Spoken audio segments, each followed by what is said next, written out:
Hello students, last lecture के अंदर हम लोग गैल्वेनोमीटर के बारे में डिस्कस कर रहे थे।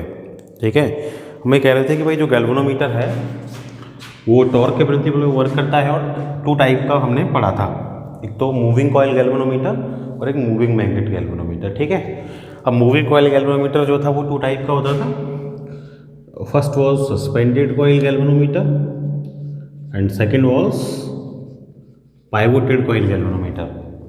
ठीक है, तो अपन सबसे पहले सस्पेंडेड कॉइल गैल्वेनोमीटर के बारे में देखते हैं क्या होता है। ठीक है, गैल्वेनोमीटर करता क्या है वो तो अपन ने देख ही लिया। ठीक है, इसको अपन वोल्ट मीटर मीटर दोनों में कन्वर्ट कर सकते हैं।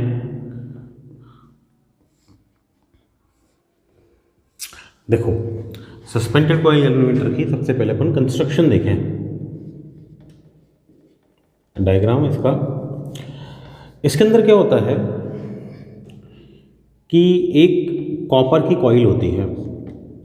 ठीक है, अभी जो कॉपर की कॉइल इसके अंदर होती है ये एक एल्यूमिनियम के फ्रेम पर बाउंड होती है। ठीक है, और इस तरह का एक रेडियल मैग्नेटिक फील्ड जिसके अंदर ये कॉपर की कॉइल सस्पेंडेड होती है। सस्पेंडेड कॉइल गैल्वेनोमीटर मैंने कल ही बताया था कि कॉइल को सस्पेंड करेंगे तो सस्पेंडेड कॉइल गैल्वेनोमीटर होगा। ठीक है, ये इस तरह का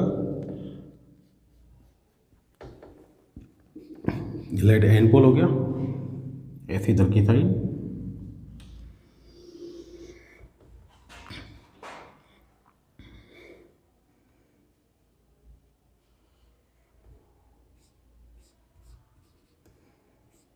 ये अपना ये साउथ पोल हो गया। ठीक है, ये टू स्ट्रॉन्ग मैग्नेटिक पोल्स हो गए। ये टू स्ट्रॉन्ग मैग्नेटिक पोल्स के बीच में ये होता है अपने पास ये एक फ्रेम एल्यूमिनियम का। ठीक है,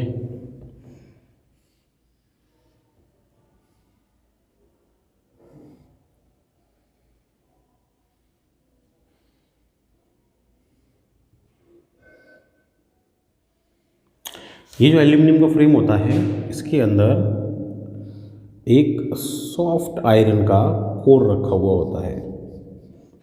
ठीक है, this is strong magnetic poles.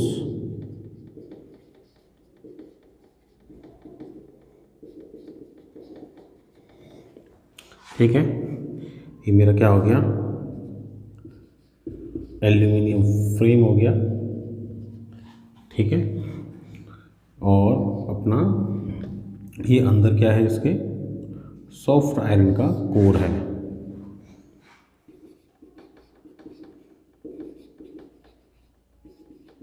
ठीक है, अभी जो एल्यूमिनियम का फ्रेम होता है इसके ऊपर ये कॉपर की कॉइल अपनी बाउंड होती है। इस तरह कॉपर की कॉइल अपन इसके ऊपर क्या कर देते हैं, बाउंड कर देते हैं।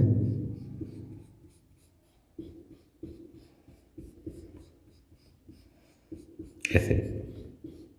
ठीक है, अभी जो कॉपर की कॉइल अपन ने इसके ऊपर बाउंड करी, कॉपर कॉइल है ना, कॉपर का वायर होता है, उसको उसके ऊपर अपन बाउंड कर देते हैं, लपेट देते हैं। ठीक है, बाइंडिंग हो जाती है उसके ऊपर।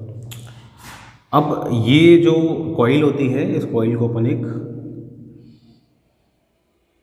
स्ट्रिप यहाँ सस्पेंड करते हैं, स्ट्रिप के थ्रू सस्पेंड करते हैं। ये जो स्ट्रिप होती है ये फॉस्फर ब्रॉन्ज की स्ट्रिंग होती है। ठीक है, फॉस्फर ब्रॉन्ज ये मटेरियल है, इसकी स्ट्रिप होती है, यहाँ इसके साथ ही सस्पेंडेड होता है। ठीक है, यहाँ ये स्क्रू है, इसके साथ ही सस्पेंडेड होगा। ठीक है भाई,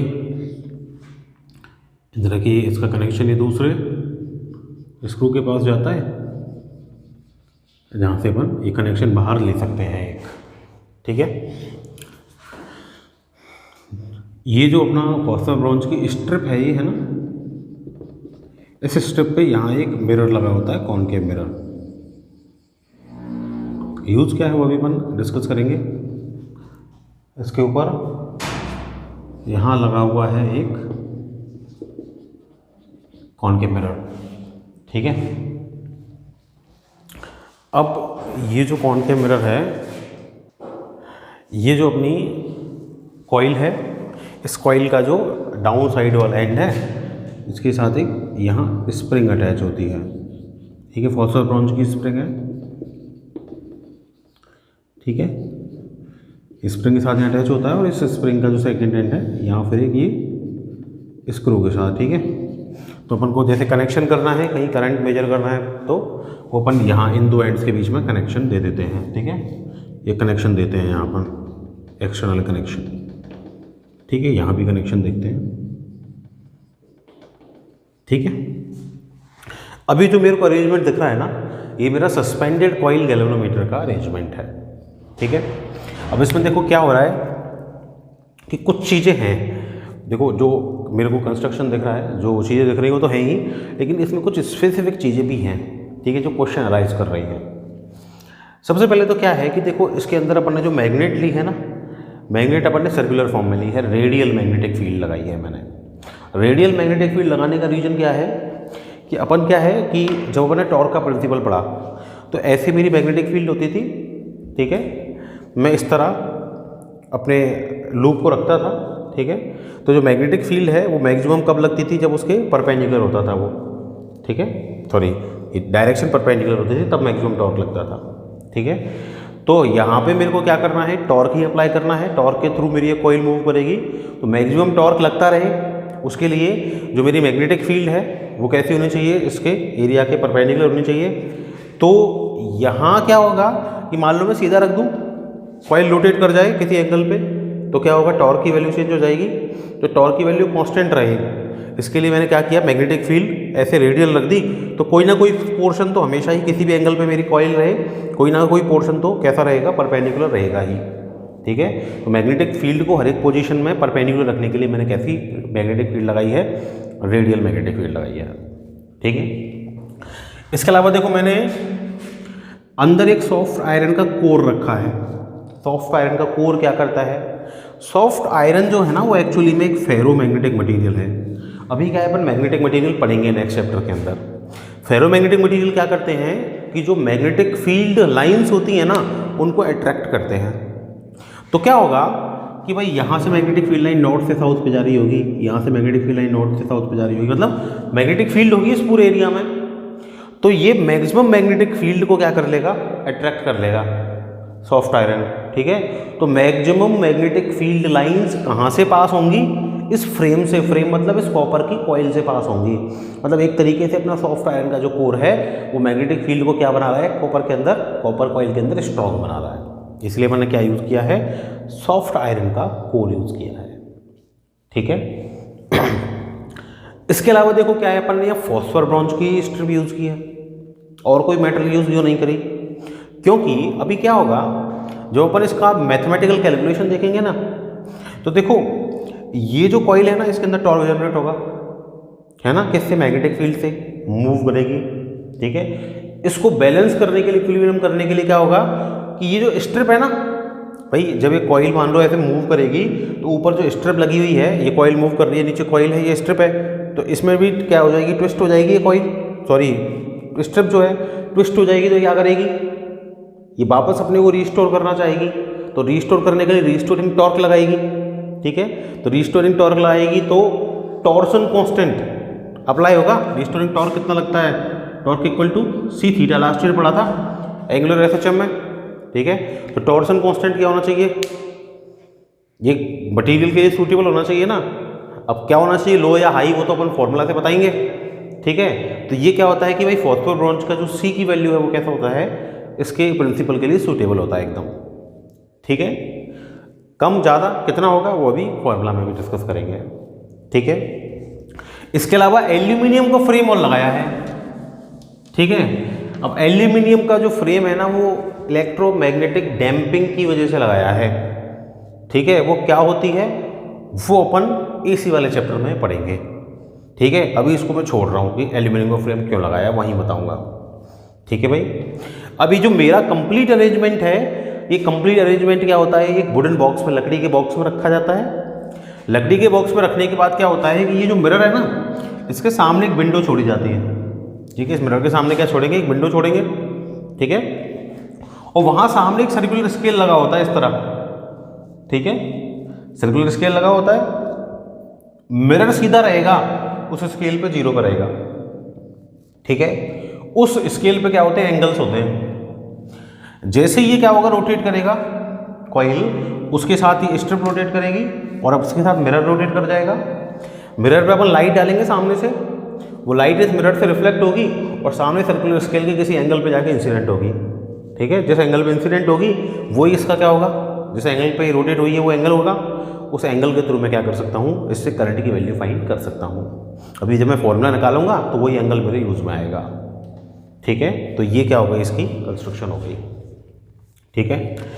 वर्किंग की बात करूँ, वो भी मैंने बता दी कि भाई लाइट डालेंगे, करंट फ्लो करवाएंगे, ठीक है। करंट फ्लो करवाने के बाद इसमें टॉर्क जनरेट होगा, रोटेट हो जाएगी, अपना ये रोटेट हो जाएगा मिरर, लाइट डालेंगे, सामने सर्कुलर स्केल पे लाइट जाके इंसिडेंट होगी, वहाँ से थीटा की वैल्यू नोट कर लेंगे, ठीक है। मैथमेटिकल एक्सप्लेनेशन इसका देखते हैं अपन। अब देखो मैथमेटिकल एक्सप्रेशन देखें करंट निकालने के लिए। देखो भाई, मैग्नेटिक फील्ड बी में रखी हुई है, बी मैग्नेटिक फील्ड है, लाइट यहाँ पे बी वेक्टर, ठीक है। एंड इसके अंदर टर्न है, नंबर ऑफ टर्न कॉइल के अंदर या लूप के अंदर मैंने मान लिए एन है, ठीक है। मैंने करंट फ्लो करवाया है, लाइट आई है, ठीक है। एरिया ए है और मैग्नेटिक फील्ड तो अपन को पता ही है कितनी है, बी है, ठीक है। तो अपन जानते हैं टॉर्क इन मैग्नेटिक फील्ड क्या होता है भाई, N I A B sine alpha, ये होता है, ठीक है। मैक्सिमम टॉर्क के लिए अल्फा 90, तो अल्फा इक्वल टू 90 अगर मैं पुट कर दूं, साइन 90 1, ठीक है। टॉर्क जो अप्लाई होगा वो कितना होगा, due to magnetic field N I A B, ये टॉर्क जनरेट होगा, ठीक है। अब देखो क्या होगा कि जैसे ही ये कॉइल इस टॉर्क की वजह से रोटेट करेगी, कैसे रोटेट करेगा वो तो मैंने देख ही लिया, वो मैंने बता ही दिया था टॉर्क वाले प्रिंसिपल में, ठीक है।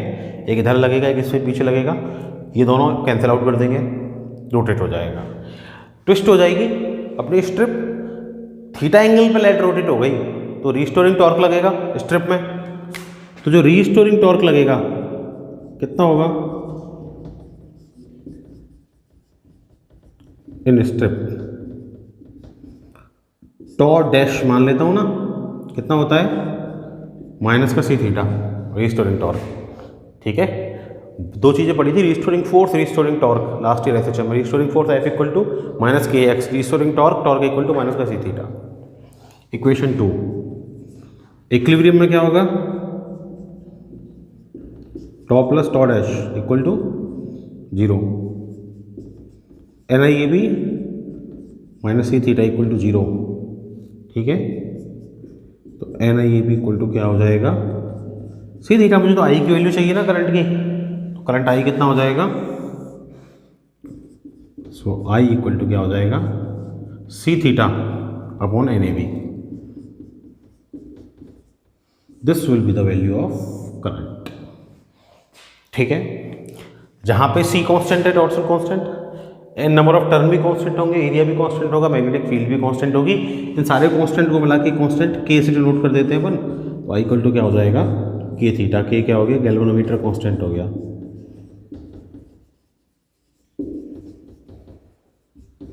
वैल्यू पता है अपन को उसकी कितनी है, C upon N A B. तो इसका मतलब मेरे को आई की वैल्यू चाहिए, तो उसके लिए क्या चाहिए, सिंपली थीटा चाहिए, ठीक है। तो वो थीटा तो मैंने बता दिया कैसे निकलेगा, ठीक है, सर्कुलर स्केल के थ्रू निकलेगा, ठीक है। तो थीटा निकाल के मैं इस गैल्वेनोमीटर से करंट आई की वैल्यू क्या कर सकता हूँ, फाइंड कर सकता हूँ, हो जाएगा जी फाइंड, ठीक है। अब देखो यहाँ दो टर्म आती हैं अपनी, एक तो आती है करंट सेंसिटिविटी, ठीक है, और एक आती है वोल्टेज सेंसिटिविटी। क्या होती हैं, उससे पहले अपन इसका जो सेकंड पार्ट है, सेकंड जो टाइप है पाइवोटेड कॉइल गैल्वेनोमीटर, उसको भी देख लेते हैं। वर्किंग दोनों की सेम है, मैथमेटिकल एक्सप्रेशन दोनों का सेम है, बस कंस्ट्रक्शन में डिफरेंस है। तो कंस्ट्रक्शन में क्या डिफरेंस है उसको देखें अपन। देखो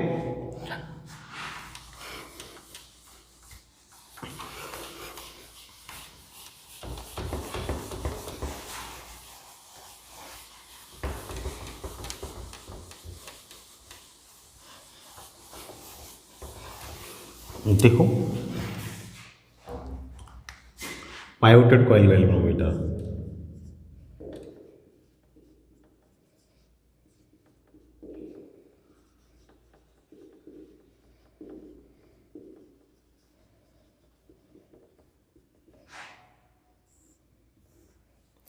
यहाँ पे जो अपनी कॉइल है वो पाइवोट के थ्रू अरेंज होगी।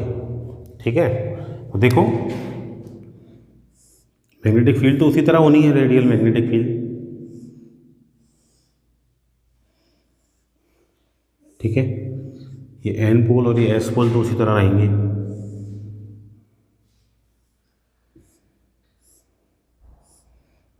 ठीक है भाई, अपना वही एल्यूमिनियम का फ्रेम रहेगा, उस फ्रेम के अंदर वही सॉफ्ट आयरन का कोर रहेगा और कॉइल अपनी यहाँ होगी ही।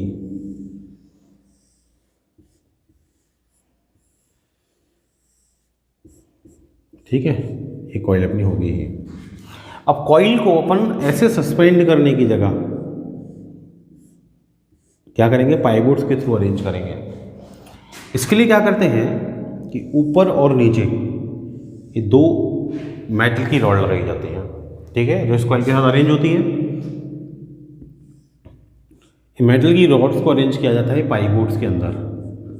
ये ऊपर हो गया पाइवोट 1, नीचे ये सेकेंड वाला पाइवोट, पाइवोट 2। ठीक है, इस तरह का पाइवोट होगा, उसके अंदर ये रॉड ऐसे लग जाएगी और इसके अंदर ऐसे ही रोटेट कर सकती है, ऐसे ऊपर ऐसे लग जाएगा, ये ऐसे रोटेट कर सकती है। ठीक है, इसके साथ यहाँ ये अरेंज होती है स्प्रिंग। तो रीस्टोरिंग टॉर्क को जनरेट करना है, तो रीस्टोरिंग टॉर्क जनरेट करने के लिए क्या लगाते हैं, ये स्प्रिंग यहाँ, और ऐसे ही ये एक स्प्रिंग यहाँ। ठीक है, ये S1 और ये S2। ठीक है भाई, इसके अंदर कोई मिरर नहीं होता, मिरर की जगह इसमें क्या होता है, निडल होती है। इसके साथ ही एल्यूमिनियम निडल अटैच होती है यहाँ इस तरह। ठीक है, मतलब ऐसे कॉइल होगी तो कॉइल के साथ ऐसे ही एल्यूमिनियम निडल अटैच होगी, तो कॉइल रोटेट करेगी तो कॉइल रोटेट करने से ये निडल भी ऐसे रोटेट करेगी। ठीक है, अब निडल के सामने ये लगा हुआ होता है यहाँ सर्कुलर स्केल। ठीक है, इस सर्कुलर स्केल पर रीडिंग्स होती हैं।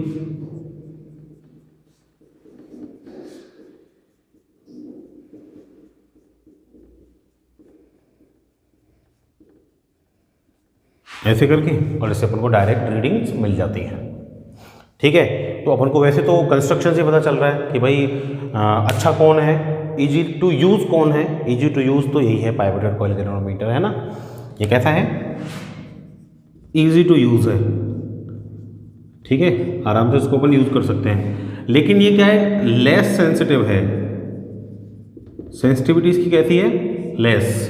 जो इससे पहले वाला भी अपन ने पढ़ा सस्पेंडेड कॉइल गैल्वेनोमीटर, वो मोर सेंसिटिव है इससे। क्यों, उसके अंदर क्या है, वो जो फॉस्फोरस ब्रॉन्ज की स्ट्रिप है ना, उसकी वजह से। ठीक है, वो ज़्यादा और मोर एक्यूरेट रीडिंग देगा। ठीक है, लेकिन क्या है कि ये भाई कन्वीनियंटली इसको आप यूज़ कर सकते हो, इजी टू यूज़ है ना, तो इस वजह से अपन जनरली इसको यूज़ करते हैं। ठीक है, वहाँ क्या है कि नुकसान ये है कि वहाँ जो वहाँ पे जो स्ट्रिप थी फॉस्फोरस ब्रॉन्ज की, वो फॉस्फोरस ब्रॉन्ज की जो स्ट्रिप अपन लगाते हैं वो बहुत ज़्यादा थिन होती है। ठीक है, तो वो थिन स्ट्रिप होने की वजह से क्या होता है कि भाई वो ऐसे सस्पेंडेड थी कॉइल। ठीक है, तो क्या होता है कि अपन ने मान लो उसको जोर से झटका दे दिया तो वो स्ट्रिप ही क्या हो जाएगी, टूट जाएगी, कॉइल नीचे गिर जाएगी।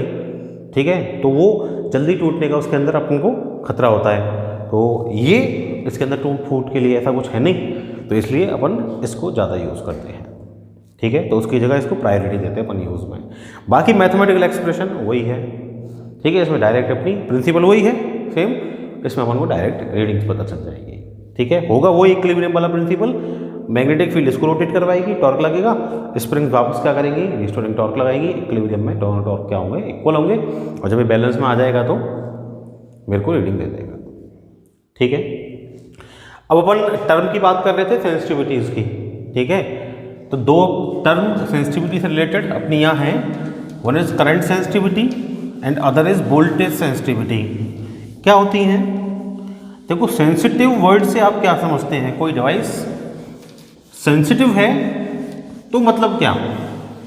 सेंसिटिव होने का मतलब ये हो गया कि वो छोटी से छोटी वैल्यू को मेजर कर सकता है, तभी तो वो सेंसिटिव है ना। कहीं मान लो करंट फ्लो हो रहा है, बहुत स्मॉल अमाउंट में करंट फ्लो हो रहा है, वहाँ आपने कोई अमीटर लगा दिया, ठीक है, वो उसको मेजर कर रहा है उस करंट को, स्मॉल अमाउंट के को। दूसरा वाला लगाया वो उसको मेजर नहीं कर रहा, तो जो स्मॉल अमाउंट को मेजर कर सकता है वो ज़्यादा सेंसिटिव है, ठीक है ना। इंसान अपन बोलते हैं ना कौन सा ज़्यादा सेंसिटिव है, जो इजीली हर्ट हो जाता है वो ज़्यादा सेंसिटिव है, ठीक है। तो जो जल्दी कैच कर ले, वैल्यू को बता दे, that is more sensitive device. First जो टर्म है that is current sensitivity.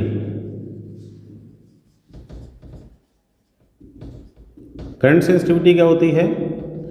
Deflection होता है किसके अंदर?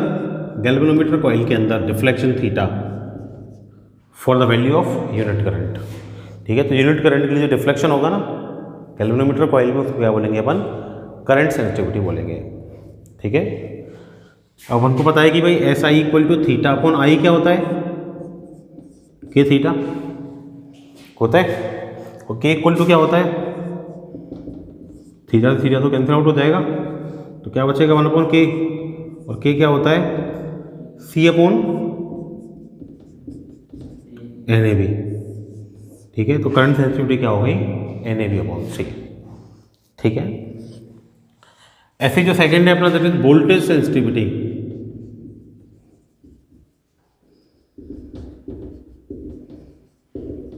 डिफ्लेक्शन, ऐसे भी नोट करते हैं, deflection for unit voltage is called voltage sensitivity. Voltage sensitivity अपन जानते हैं V equal to I R, ये होती है। एस वी इक्वल टू क्या हो जाएगा? थीटा आई इक्वल टू क्या होता है? के थीटा आर। तो एस वी इक्वल टू क्या हो जाएगा? 1 अपॉन के आर हो जाएगा, ठीक है। के की वैल्यू तो अपन को पता है, N A B C upon N A B, तो क्या हो जाएगा ये? N A B upon C R, which is called voltage sensitivity. तो करंट को इजीली सेंस करेगा, जितना इजीली सेंस करेगा उसकी करंट सेंसिटिविटी उतनी हाई होगी। वोल्टेज को जितना इजीली सेंस करेगा उसकी वोल्टेज सेंसिटिविटी उतनी ज़्यादा हाई होगी। और अपन को दिख रहा है कि भाई वोल्टेज सेंसिटिविटी और करंट सेंसिटिविटी कुछ फैक्टर्स पे डिपेंड कर रही हैं। किन किन पे? N A B and C. ये N A B and C R पे डिपेंड कर रहा है, ठीक है। अब मेरे को दिख रहा है कि भाई करंट सेंसिटिविटी एन पे डिपेंड करती है, वोल्टेज सेंसिटिविटी भी एन पे डिपेंड करती है। इसका मतलब नंबर ऑफ टर्न अगर मैं इंक्रीज कर दूं तो करंट सेंसिटिविटी क्या हो जाएगी? इंक्रीज हो जाएगी, ठीक है। अच्छा, नंबर ऑफ टर्न अगर मैं इंक्रीज करता हूं तो नंबर ऑफ टर्न इंक्रीज करने के लिए मुझे क्या करना पड़ेगा? एक्स्ट्रा वायर लगाना पड़ेगा। मतलब कॉपर कॉइल में जो कॉपर का वायर लगाया है उसकी लेंथ इंक्रीज करनी पड़ेगी, ठीक है। अगर मैं लेंथ इंक्रीज करता हूं तो रेजिस्टेंस क्या होगा? इंक्रीज नहीं होगा क्या? ठीक है। और रेजिस्टेंस अगर इंक्रीज होगा तो क्या वोल्टेज सेंसिटिविटी रिड्यूस नहीं होगी क्या? होगी ना। तो इसका मतलब ये कंपलसरी नहीं है कि करंट सेंसिटिविटी अगर सेंसिटिविटी आप इंक्रीज करें तो उसके साथ वोल्टेज सेंसिटिविटी भी इंक्रीज हो, ठीक है। अच्छा, आर अगर रिड्यूस होगा तो वोल्टेज सेंसिटिविटी क्या हो जाएगी? सॉरी, आर अगर इंक्रीज होगा तो वोल्टेज सेंसिटिविटी क्या हो जाएगी? रिड्यूस हो जाएगी, ठीक है। तो एक्चुअली में क्या है कि भाई आप अगर एन को बढ़ाने के लिए लेंथ बढ़ाते जाएं वायर की, तो उससे सेंसिटिविटी, वोल्टेज सेंसिटिविटी तो क्या हो रही है? रिड्यूस ही हो रही है। तो आप एन की वैल्यू को एक लिमिट तक ही बढ़ा सकते हैं, एक लिमिट से ज़्यादा बढ़ाएंगे तो फिर सेंसिटिविटी क्या होगी? डिवाइस की अपने की रिड्यूस होगी, ठीक है। ऐसे ही मान लो, देखो एस आई एन पे भी डिपेंड कर रही है, ए पे भी डिपेंड कर रही है, एस भी कर रही है। तो अगर मान लो एरिया अगर अपन इंक्रीज करें तो भी सेंसिटिविटी इंक्रीज होनी चाहिए ना। लेकिन मान लो मैं एरिया इंक्रीज करता हूँ कॉइल का, कॉइल को बड़ा करूँगा, कॉइल को बड़ा करूँगा तो मोर स्पेसिंग चाहिए, और स्पेसिंग चाहिए तो मेरे को मैग्नेटिक पोल्स को दूर दूर करना पड़ेगा।